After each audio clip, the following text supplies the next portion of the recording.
첫 번째 시청자님부터 만나볼게요. 안녕하세요. 네, 네. 네, 시청자님 안녕하세요. 예, 안녕하세요. 네, 오늘 어떤 종목이 궁금해서 연락 주셨나요? 예, 그 현대자동차가 궁금해가지고 전화드렸거든요. 네, 현대자동차요. 매수는 얼마나 하셨고 비중은 몇 퍼센트 두고 계실까요? 저희 14만 5천 원에 네.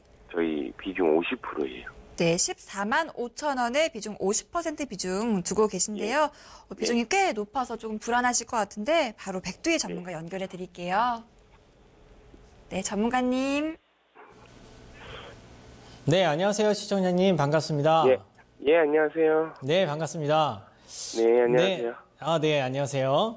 예, 네, 제가 지금 현대차를 보긴 했는데, 예, 지금 혹시 자동차를 소유하고 계신가요? 예, 그 혹시 현대나 기아 쪽이신가요? 예, 예, 맞습니다. 네. 만약에, 지금 현재 주식을 하시는데, 주식을 해서 엄청 돈을 많이 버셨어요. 예. 네, 그래서 정말 많이 벌었다라고 한다면 어떤 거, 자동차를 바꾸신다면 어떤 브랜드로 바꾸시고 싶으세요?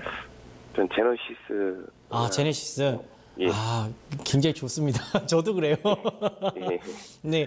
근데 사실 제가 좀 말씀을 드리고자 하는 것은 뭐냐면, 현대자동차가 지금 현재 브랜드 이미지 자체가 좀 많이 부족한 상황입니다. 과거에는 이제 많이 좀 싸게 많이 생산을 해낸다라고 했을 때 그걸 이제 다 소화해 줄 수 있는 여러 국가들이 있었어요. 근데 지금 현재는 싸게 많이 생산하는 중국 차들이 너무 많아요. 그리고 우리가 생각하는 인도 차들도 굉장히 싸게 생산하고 있고요. 최근에는 이제 일본 차도 우리나라보다 이제 굉장히 좀 싸게 생산을 하고 있습니다.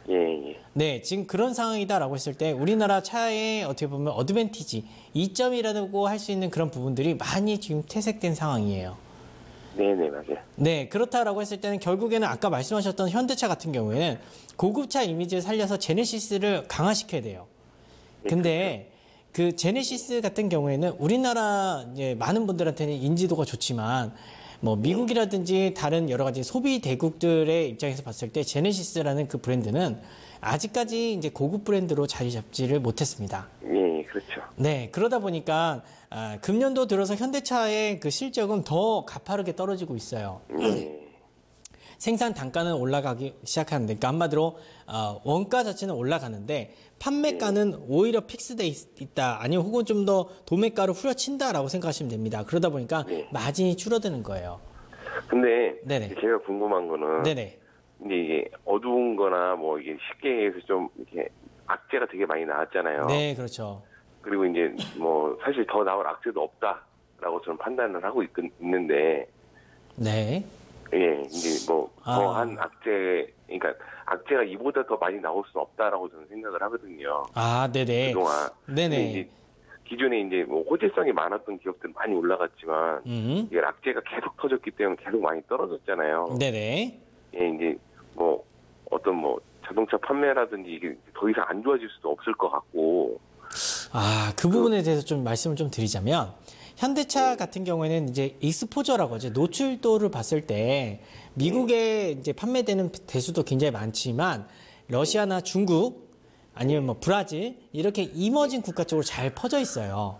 근데 그쪽에 대한 소비가 또 살아나야 되는데 그쪽에 대한 소비도 솔직히 잘 살아나고 있지 않는 상황입니다.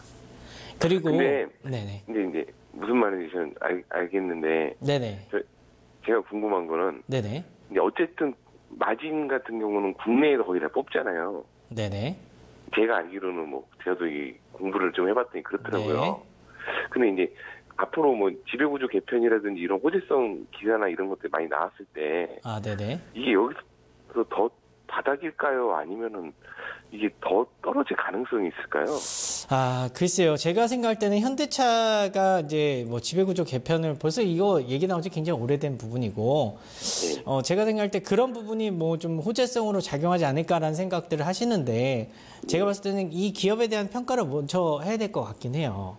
그러니까 현대차라는 그런 부분이 이제 더 이상 떨어질 만한 구간은 없다, 더 이상 나올 악재가 없다라고 생각하시는데, 어제 나온 뉴스로 봐도라도 이제 트럼프가 이제 자동차에 25% 관세 매길 가능성이 있다라는 식으로 뉴스가 나오잖아요. 네네. 그러니까 자동차에 대해서 지속적으로 미국이 이제 때리고 있는 부분, 그리고 지속적으로 원재료 가격은 올라가고 우리나라의 인건비도 올라가지만 차의 이미지 자체, 어떻게 보면 차의 브랜드력 자체가 떨어지다 보니까 그걸 차가로 전가를 못하는 그런 부분, 그런 부분들이 더 쌓이고 쌓인다라고 했을 때는 지속적으로 더 떨어질 가능성이 있습니다. 그리고 지금 전 세계적으로 봤을 때 소비적인 측면을 봤을 때 펜트업 디맨드라는 게 있어요. 예를 들어서 내가 차값이 계속 떨어지니까 안 사고 있다가 어느 순간 다 떨어지고 올라가는 거예요. 그러다 보면 내가 사고 싶었던 차를 막 지르는 거잖아요. 그러니까 밀렸던 구매력이다라고 생각하시면 됩니다. 그 부분이 벌써 다 나왔어요. 그래서 지금 어떻게 보면 소비를 할 수 있는 그 여력 자체가 그렇게 크지는 않습니다. 그러니까 제가 봤을 땐 전체적인 자동차 산업에 대해서도 별로 좋진 않고 지금 현재 폭스바겐이라든지 독일차 자체도 보더라도 주가가 많이 밀렸어요. 그러니까 전 세계 자동차가 별로 좋진 않은 겁니다. 그 상황에서 브랜드력이 좀 딸리는 현대자동차 같은 경우에는 좀 더 좀 힘든 상황을 겪을 수밖에 없다. 저는 그렇게 보는 거죠. 네. 그러니까 약간 더 안 좋게 흘러갈 수도 있다라고 보시는 게 좀 맞을 것 같습니다. 그래요? 네. 그리고 또 하나 더 말씀을 좀 드리자면 지금 자동차를 만드는 것 자체는 솔직히 뭐 이제 만드는 그 생산 설비는 너무 많이 잘 돼 있잖아요. 네. 근데 요즘에 이제 구글이라든지 혹은 여러 가지 이제 차량 공유 시스템 우버라든지 뭐 이런 애들도 지금 차를 만들겠다라는 얘기를 많이 합니다. 네. 애플도 그렇고요.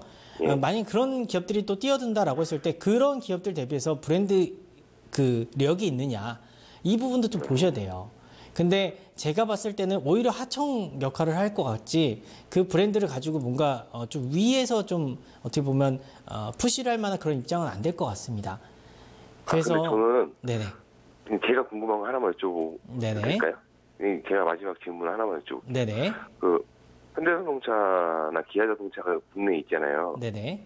근데 우리나라가 전자산업이나 전장산업의 발전이 많이 돼 있잖아요. 네. 근데 이제 4차 산업의 혁명이 일어났었을 때 네. 가장 먼저 뭐 집이 뭐 4차 산업하고 뭐 연관관 건설이나 이런 것보다 자동차가 아무래도 가장 많은 수혜를 받지 않을까. 장기 투자적인 면에서 저희가 이 투자를 자동차 쪽으로 많이 하고 있는데 네네. 거기에 대해서는 저랑 다르게 생각하시는 좀 아니요, 저도 그렇게 생각합니다. 마지막 남은 IT 디바이스는 자동차다라고 생각해요. 결국에는 이제 자동차도 IT화 될 것이고 그 부분이 이제 다 연결되면서 4차 산업이 어떻게 보면 이게 IT 디바이스들끼리 서로 소통하는 게 이제 4차 산업 혁명이잖아요. 어떻게 보면 다 연결된다라고 생각하시면 됩니다. 그래서 저도 그렇게 된다라고 보지만 그 부분에서 현대차가 할 수 있는 부분이 뭐가 있을까라는 그 부분을 생각을 하셔야 될 것 같아요. 그러니까 현대차가 지금 가지고 있는 것은 내연기관에 대한 기술력입니다.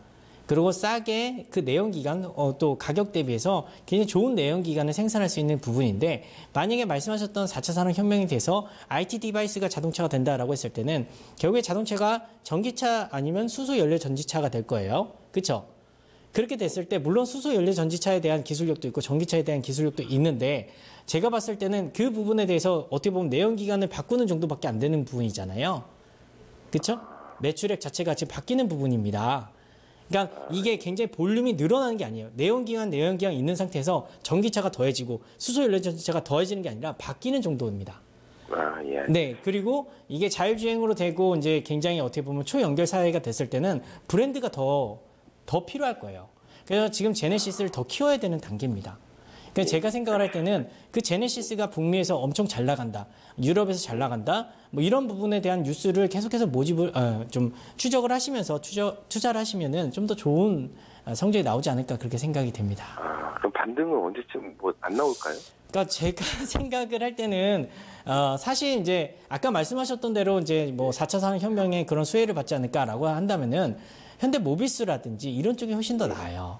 그 지배구조 개편도 현대모비스가 좀 더 낫지 않을까라는 생각을 해보고요. 네, 그게 아니면은 관련된 수소연료 전지차에 관련된 그런 부품주라든지 혹은 뭐 그런 쪽으로 해서 좀 보시는 게 좀 더 낫지 않을까라는 생각을 해봅니다. 예, 알겠습니다. 고맙습니다. 네. 시청자님, 백두희 전문가께서 아주 친절하게 또 꼼꼼하게 자세한 진단 도와드렸습니다.